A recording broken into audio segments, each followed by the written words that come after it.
નમસ્કાર દોસ્તો, સ્વાગત છે આપ સર્વનું તમારી પોતાની YouTube channel ocean coaching classes પર।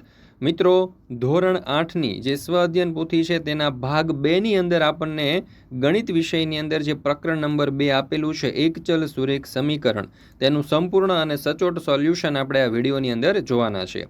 મિત્રો, આપણી આ ચેનલ ઉપર ધોરણ 8ની જે સ્વ અધ્યયન પોથી છે તેના દરેક ભાગના દરેક વિષયના અને દરેક પાઠના સંપૂર્ણ સોલ્યુશનના વિડીયો અને પીડીએફ મુકાઈ ચૂક્યા છે। મિત્રો, હવે આ પીડીએફ જે છે તમે તમારા વોટ્સઅપ પર પણ મંગાવી શકો છો। જો તમે શિક્ષક મિત્રો છો તો તમને આ પીડીએફ ખૂબ જ ઉપયોગી થશે વિદ્યાર્થીઓને ભણાવવામાં, અને જો વિદ્યાર્થીઓ છો તો પણ આ પીડીએફની મદદથી તમે સારામાં સારી રીતે આ સ્વ અધ્યયન પોથીનું લખાણ કરી શકશો, અભ્યાસ કરી શકશો અને પરીક્ષાની તૈયારી કરી શકશો। તો અત્યારે જ આ જે સ્વ અધ્યયન પોથી છે તેના સોલ્યુશનની પીડીએફ મંગાવી લેજો, અને એ પણ તમારા વોટ્સઅપ પર, અને સાથે સાથે આપણા વોટ્સઅપ ગ્રુપમાં પણ જોડાઈ જજો, જેથી કરીને સ્વ અધ્યયન પોથીના સોલ્યુશનના વિડીયો અને પીડીએફની લિંક તમને વોટ્સઅપ પર પ્રાપ્ત થતી રહે।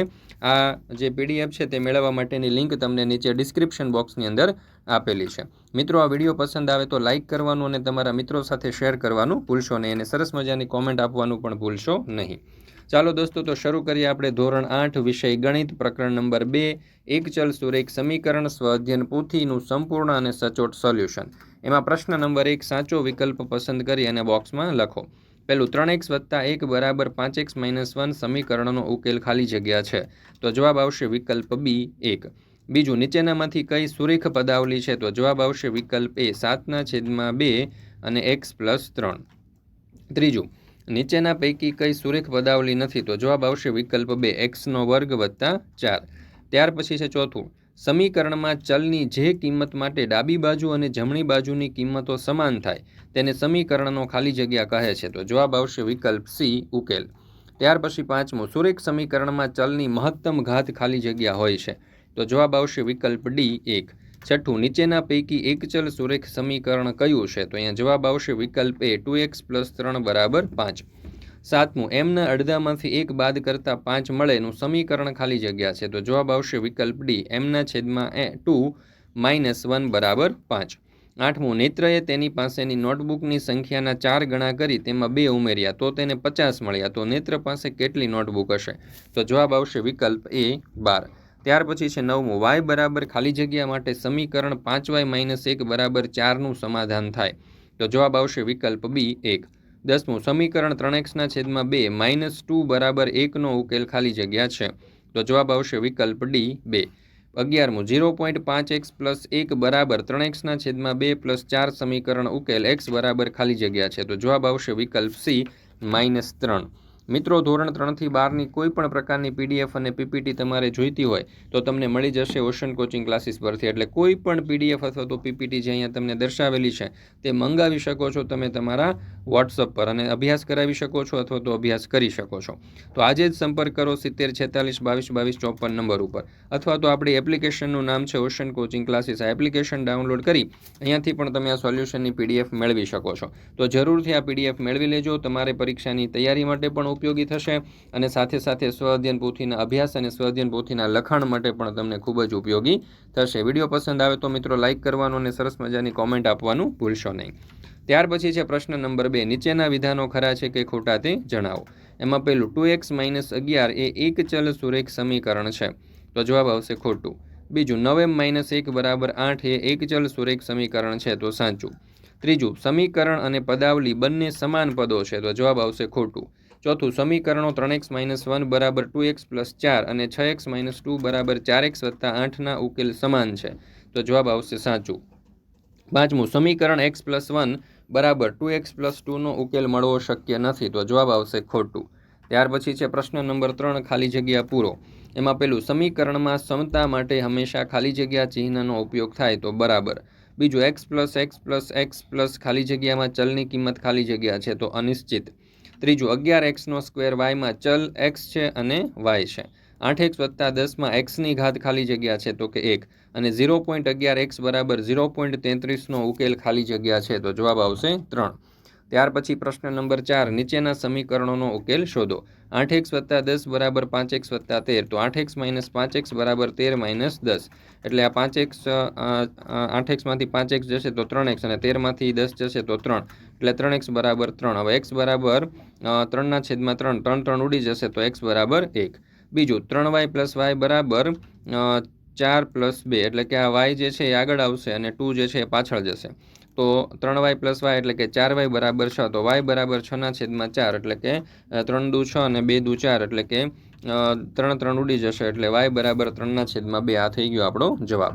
ત્યાર પછી છે ત્રીજું, 10m = 8m + 20, તો 10m - 8m = 20, તો 2m = 20, m = 20/2, એટલે કે 10, તો m = 10. 5x - 10/3 = 10, તો 5x આ છેદમાં જે 3 છે બરાબરની પાછળ જશે તો ગુણાકારમાં જશે, તો 5x - 10 = 10 × 3, એટલે 5x - 10 = 30, એટલે કે 5x = 30 + 10, એટલે 5x = 40, તો x = 40/5, 8 પંચા 40, તો 5 5 ઉડી ગયા, તો x = 8. ત્યાર પછી છે પાંચમું, 3y + 9/2 = 29/2 - y, તો 3y + y = 29/2 - 9/2. 3y + y એટલે કે 4y, 4y = 29 - 9/2, તો 4y = 27/2, તો y બરાબર આ જે 27/2 છે અને 4 બરાબરની પાછળ જશે તો છેદમાં જશે, એટલે 27/2 × 4, તો y બરાબર 27/8. આ થઈ ગયો આપણો જવાબ. મિત્રો, તમારા માટે ખાસ એક મહત્વની સૂચના છે કે ધોરણ 3 થી 10ની જે નવી સ્વાધ્યાયન પોથીઓ આવી છે 2025-26ની, તેના તમામ વિષયના કલરફુલ સોલ્યુશનની PDF આપણે એપ્લિકેશન ઉપર મુકાઈ ચૂકી છે. તો જરૂરથી એપ્લિકેશન ડાઉનલોડ કરી અહીંયાથી આ સોલ્યુશનની PDF તમે મેળવી શકો છો. અથવા તો સ્વાધ્યાયન પોથીના કોઈ પણ ધોરણના અને કોઈ પણ વિષયની અને કોઈ પણ પાઠની PDF, એ પણ કલરફુલ PDF એકદમ પ્રિન્ટ કરેલા અક્ષરોમાં જો તમારે વોટ્સઅપ પર મેળવવી હોય તો વોટ્સઅપ પર પણ તમે મંગાવી શકો છો સ્વાધ્યાયન પોથીના સોલ્યુશનની PDF. આજે જ સંપર્ક કરો એના માટે 70 46 22 22 54 નંબર ઉપર. જો તમે શિક્ષક મિત્રો છો તો પણ તમને આ બાળકોને અભ્યાસ કરાવવા માટે ખૂબ જ ઉપયોગી થશે, અને તમે જો વિદ્યાર્થીઓ છો તો પણ આ જે સ્વાધ્યાયન પોથીના સોલ્યુશનની PDF છે એ તમારે આ સ્વાધ્યાયન પોથીના લખાણ માટે, અભ્યાસ માટે અને પરીક્ષાની તૈયારી માટે ઉપયોગી થશે. ત્યાર પછી છે પ્રશ્ન નંબર 5, નીચેના સમીકરણનો ઉકેલ મેળવો. x - 5/4 = x - 4/5. હવે બરાબર પછીની જે સંખ્યા છે એ બરાબરની સામે જાય તો ગુણાકારમાં જશે, એટલે 5 × x - 5 = 4 × x - 4. 5નો ગુણાકાર x - 5 સાથે કરીએ તો 5x - 25 = 4નો ગુણાકાર x - 4 સાથે કરીએ તો 4x - 16. તો એટલે અહીંયા થઈ જશે 5x - 25 = 4x - 16. હવે x વાળા પદો બરાબરની આગળ અને અચલ પદ બરાબરની પાછળ જશે, એટલે 5x - 4x = -16 + 25. 5x માંથી 4x જશે તો x, અને -16 માંથી 25 આપણે પ્લસ કરીએ તો જવાબ આવશે 9, એટલે આપણો જવાબ થઈ ગયો x = 9. બીજું 5 × 2x + 1 = 4 × x - 2 - 5 × x + 4.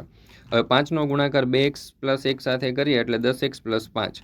4નો ગુણાકાર x - 2 સાથે કરીએ એટલે 4x - 8, અને 5નો ગુણાકાર x + 4 સાથે કરીએ એટલે -5x - 20. ચાલો, તો હવે આપણે જે બરાબરની આગળ x વાળા પદો અને બરાબરની પાછળ y વાળા અચળ પદો જે છે તે ભેગા કરીએ. તો બરાબરની આગળ 10x, આ 4x 10x, પછી આ 4x જે બરાબરની પાછળથી આગળ આવશે એટલે -4x, અને -5x આગળ આવશે એટલે +5x. એવી જ રીતે બરાબરની પાછળ -8 અને -20 છે, જ્યારે 5 બરાબરની આગળથી પાછળ જશે એટલે -5. તો 10x - 4x + 5x એટલે કે 11x, અહીંયા -8 -20 અને -5 એટલે કે -33. તો 11 = 33/11, તો 11 તેરી 33, તો 11 11 ઉડી જશે, એટલે જવાબ આપણો થઈ ગયો x = -3. ચાલો, ત્યાર પછી છે દાખલા નંબર 3. 4x - 1/2 + 2 = 2x + 1/3. તો 4x - 2 - 1/2 પ્લસ 2/1, એટલે કે છેદમાં કંઈ ન હોય તો આપણે 1 મૂકી શકીએ. એવી જ રીતે અહીંયા પણ એમ જ થશે 2x/3 + 1/3. ચાલો, હવે આપણે જે સજાતીય પદો છે એટલે કે x વાળા પદો છે એને બરાબરની આગળ લઈ લઈએ, અને જે અચલ પદો છે તેને બરાબરની પાછળ જવા દઈએ. તો 2x/3 બરાબરની આગળ આવશે એટલે માઇનસ થશે, તો 4x/2 - 2x/3 બરાબર 1/3 + 1/2 - 2/1. ચાલો, હવે અહીંયા આપણે 2 અને 3નો લસા જે છે એ 6 થશે. તો 4xનો ગુણાકાર આપણે અહીંયા 3 સાથે કરવો પડશે, એટલે 3 4નો 3 સાથે ગુણાકાર કરીએ એટલે 4 તેરી 12x અને અહીંયા 2નો ગુણાકાર આપણે 2 સાથે કરવો પડશે એટલે -4x ના છેદમાં લસા 6. અહીંયા 3, 2 અને 1 છેદમાં છે એનો લસા પણ 6 થશે. તો 1નો ગુણાકાર આપણે 2 સાથે કરીએ એટલે 2, 1નો ગુણાકાર અહીંયા 3 સાથે કરીએ એટલે 3 અને 2નો ગુણાકાર આપણે અહીંયા 6 સાથે કરીએ એટલે 12. તો 2 + 3 -12 ના છેદમાં 6. હવે 12x માંથી 4x જશે તો 8x ના છેદમાં 6 બરાબર 2 + 3 -12 એટલે કે -7 ના છેદમાં 6. તો 8x બરાબર -7 × 6 ના છેદમાં 6. તો 6 6 ઉડી ગયા અને આ 8 જે છે બરાબરની પાછળ જશે તો છેદમાં જશે એટલે x બરાબર -7 ના છેદમાં 8. મિત્રો, તમારા માટે ખાસ મહત્ત્વની જાહેરાત છે કે જો તમે ધોરણ 8માં ગણિત વિષયની સારામાં સારી તૈયારી કરવા માંગતા હોય તો આપણે ગણિત વિષય માટે પોટેટો બેચ લોન્ચ કરેલી છે. અને આ જે પોટેટો બેચ છે તેની ફી માત્ર 499 રૂપિયા છે. આખા વર્ષની ફી છે, જેમાં તમે દરેકે દરેક ચેપ્ટરની થિયરી, દરેકે દરેક ચેપ્ટરના સ્વાધ્યાય જે છે એનો એકદમ સચોટ અને સંપૂર્ણ રીતે અભ્યાસ કરી શકશો. અહીંયા તમને વોટ્સઅપ સપોર્ટ પણ મળશે, દરેક ચેપ્ટર માટે લાઈવ ડાઉટ સોલ્યુશન પણ મળશે, દરેક યુનિટની દરેકે દરેક ચેપ્ટરની યુનિટ ટેસ્ટ પણ અહીંયાથી તમે આપી શકશો. ટૂંકમાં તમારા ગણિત વિષયને પાવરફુલ અને સ્ટ્રોંગ કરવા માટેની ખૂબ જ સશક્ત અને મજબૂત બેચ છે. તો આજે જ જોડાઈ જજો આ પોટેટો બેચની અંદર અને વધારે માહિતી માટે સંપર્ક કરો 70 46 22 22 54 નંબર ઉપર. ત્યાર પછી આપણને પ્રવૃત્તિ આપેલી છે, એમાં કહ્યું છે કે જેમાં એક ચલ હોય તેવું સમીકરણ બનાવો. તો 2x + 5 = 11. બીજું, જેમાં બે ચલ હોય તથા અચલ પણ હોય તેવું સમીકરણ તો 3x + 4y = 10. ત્યાર પછી ત્રીજું, જેમાં એક ચલ હોય અને ચલનો ઘાત 1 હોય તેવું સમીકરણ બનાવો તો 5x - 7 = 8. એક સમીકરણ બનાવો જેનો ઉકેલ 0 મળે તો 4x = 0. એવું સમીકરણ બનાવો કે જેનો ઉકેલ ઋણ પૂર્ણાંક સંખ્યા મળે તો x + 5 = 2. એવું સમીકરણ બનાવો કે જેનો ઉકેલ અપૂર્ણાંક મળે તો 2x = 7. એવું સમીકરણ બનાવો કે જેનો ઉકેલ ધન પૂર્ણાંક મળે તો x - 3 = 5. મિત્રો, અહીંયા આપણે આ ધોરણ 8ની ગણિત વિષયની જે સ્વ અધ્યયન પોથી હતી એમાંથી આ જે પ્રકરણ નંબર 2 જે છે તે અહીંયા પૂર્ણ કરીએ છીએ. ફરી મળીશું મિત્રો આપણે ધોરણ 8 સ્વ અધ્યયન પોથી પ્રકરણ નંબર 3ના સચોટ અને સંપૂર્ણ સોલ્યુશન સાથે. મિત્રો, આપણી આ ચેનલ ઉપર ધોરણ 8ની જે ગણિત વિષયની સ્વ અધ્યયન પોથી છે તેના દરેકે દરેક પ્રકરણના સંપૂર્ણ સોલ્યુશનના વિડીયો અને પીડીએફ મુકાઈ ચૂક્યા છે. તો આજે જ આ વિડીયો અને પીડીએફનો અભ્યાસ કરી લેજો. અને જો આ વિડીયો તમને પસંદ આવ્યો હોય તો લાઇક કરવાનું, તમારા મિત્રો સાથે શેર કરવાનું અને સરસ મજાની કોમેન્ટ આપવાનું ભૂલશો નહીં. ફરી મળીશું મિત્રો આપણે ધોરણ 8 વિષય ગણિત સ્વ અધ્યયન પોથી પ્રકરણ નંબર 3ના સચોટ અને સંપૂર્ણ સોલ્યુશન સાથે. અને હા, પીડીએફ મેળવવાનું પણ ભૂલશો નહીં.